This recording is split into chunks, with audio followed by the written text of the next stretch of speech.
επόμενος ομιλητής μας είναι ο CEO της Louis Cruises και έτσι σκέφτηκα τον Κυριάκο πώς θα τον χαρακτήριζα. Εμένα μου ήρθε The Courageous Challenger. Είναι ένας άνθρωπος ο οποίος έχει ζήσει, γεννήθηκε στη South Africa, βασικά δεν είχε δουλέψει ποτέ στην Ελλάδα, ποτέ. Και μάλιστα με την οικογένειά του είχαν αποφασίσει να έρθουν στην Ελλάδα για να κάνουν early retirement. Ένας άνθρωπος ο οποίος έχει ζήσει σε όλο τον κόσμο, έχει ζήσει στην Ιταλία, στην Κίνα, στο Ηνωμένο Βασίλειο, σαν CEO και πρόεδρος σε παραρτήματα της Procter & Gamble, της Coca-Cola, της Polaroid, ένα πολυεθνικό άτομο, και αποφάσισε ότι έχει κάνει το δρόμο του και νόμιζε ότι θα έρθει στην Ελλάδα να κάνει retire. Έτσι νόμιζε. Ένας headhunter του είπε κάτι άλλο όμως. Και σήμερα ανέλαβε, είναι εδώ και ένα χρόνο που έχει αναλάβει τη διοίκηση της Louis Cruises και το total transformation αυτού του group, το οποίο είναι πολύ πετυχημένο. Και το μότο της ζωής του Κυριάκου, η Kerry, όπως θέλετε να τον πείτε, είναι «Seeing the world as a different challenge every day». Πιστεύω ότι θα έχει να μας πει έτσι, να μας περιγράψει το Crossroad του με τα δικά του λόγια, πολύ εμπνευστικά. Ο τίτλος του Crossroad του είναι «Riding the Storm». Κυριάκο.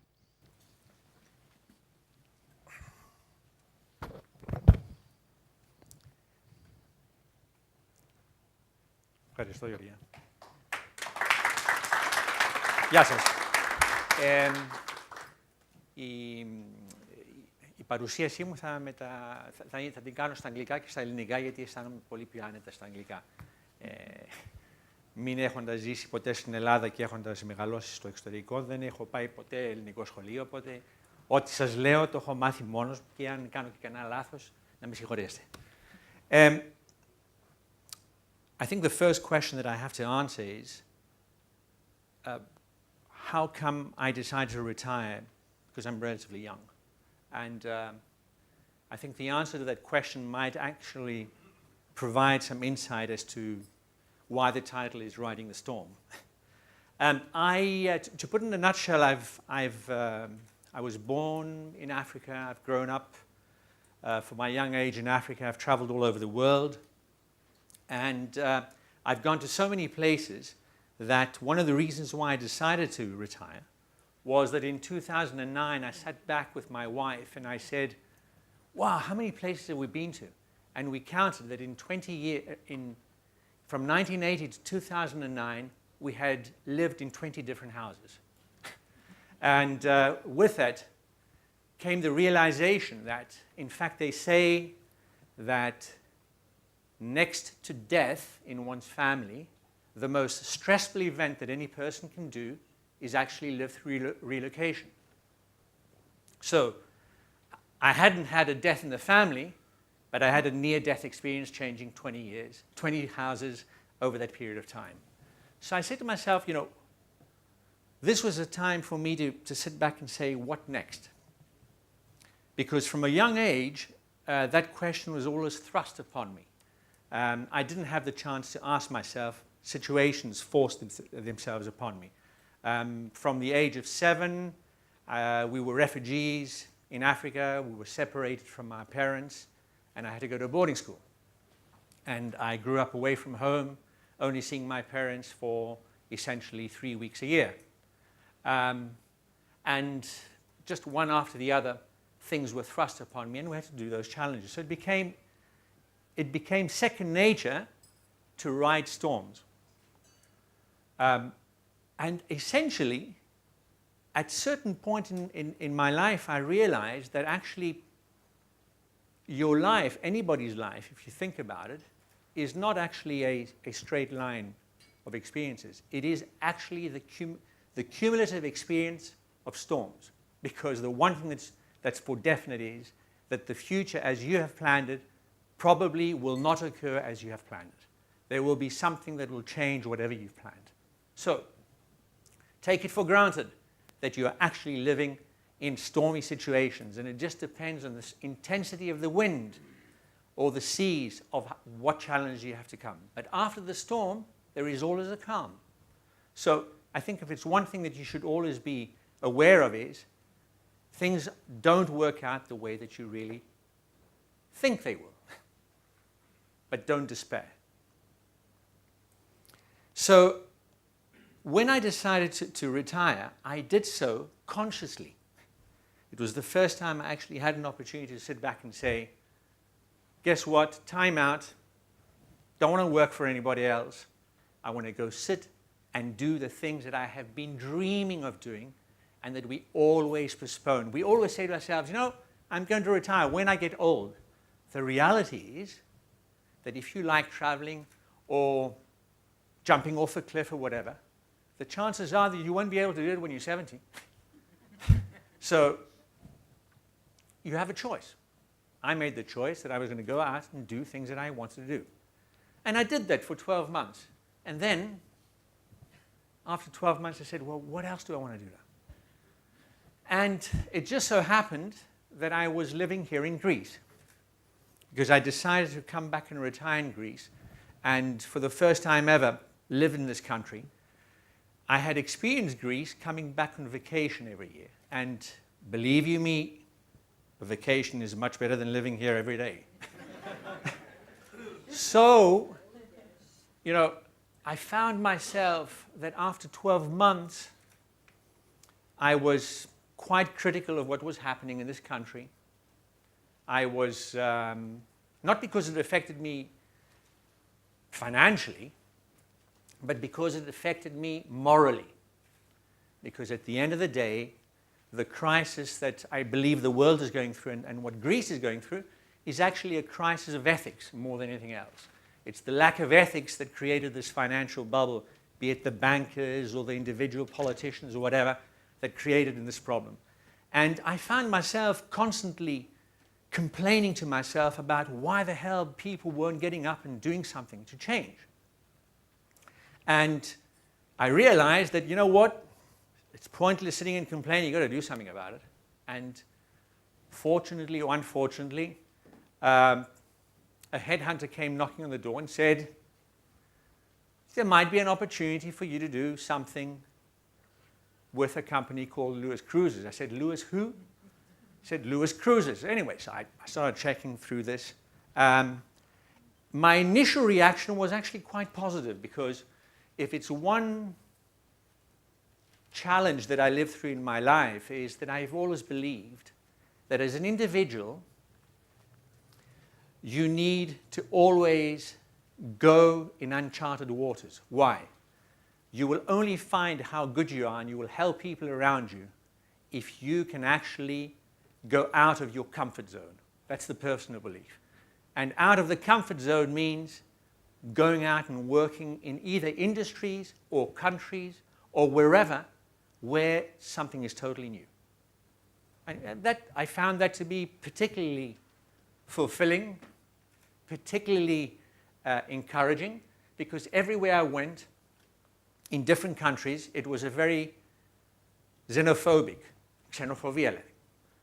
Everywhere we went was different. I remember when we went to China for the first time, it just started opening up.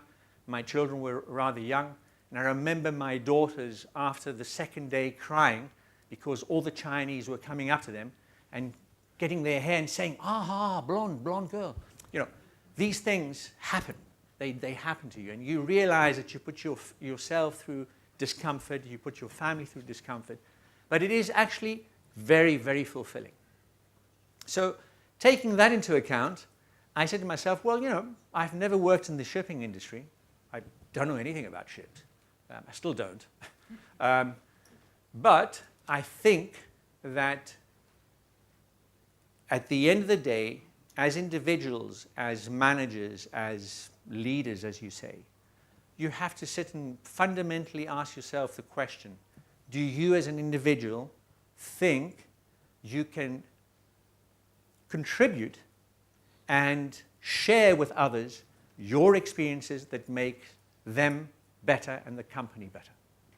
And if you feel comfortable that you can do that, then go for it. And that's what I decided to do. I decided to go and work for a company in a country where, to say the least, there is a distinct lack of ethics.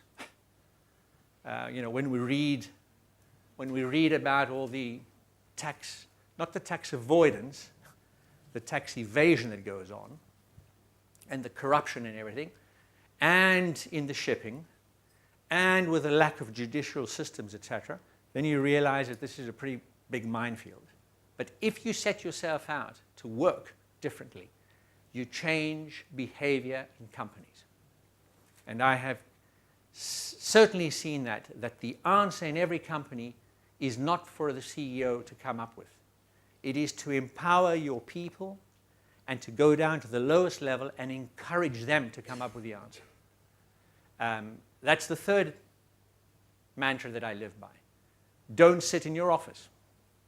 As managers, as leaders, you need to go into the place of work and you need to go to the lowest level, and that's where you hear the truth about your company. And you need to do it on a conscious, daily basis to find out. That's the crossroad that you have to, as an individual, be ready to hear truth. And truth, most of the times, is not particularly nice. It's not. You have to sit and do that. So that's essentially the story of my life. I have willingly gone out and changed industries on the average of about every 6-7 years. I have willingly gone and lived in different countries because I believe the best education you get is by interacting with people outside of your ethnicity and outside of your social economic area. And I have willingly made sure that you go down to the lowest level of all the organizations and you hear from people what they have to say and take that on board. And that's why I call it riding the storm. Thank you.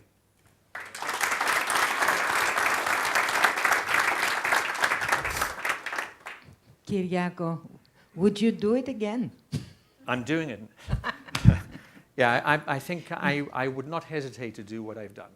Okay. Not at all. Was it any time that you feared that you made the wrong choice? Honestly speaking, no. Did I fear for my life in certain instances? Yes. But did I fear that I did the wrong decision? No. No, not at all.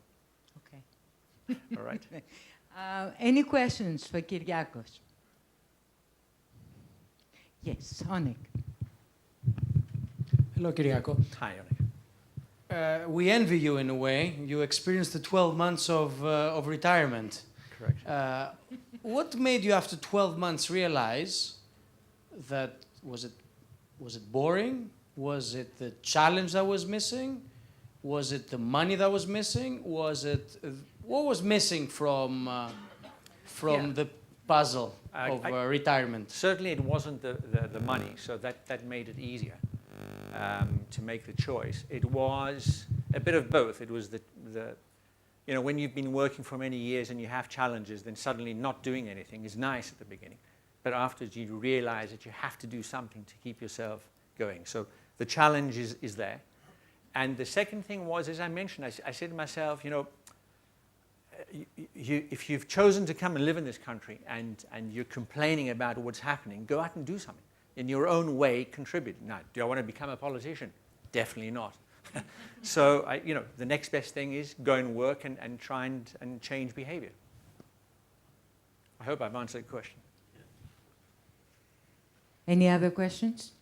Άλλες ερωτήσεις? Ευχαριστούμε πάρα πολύ. Παρακαλώ.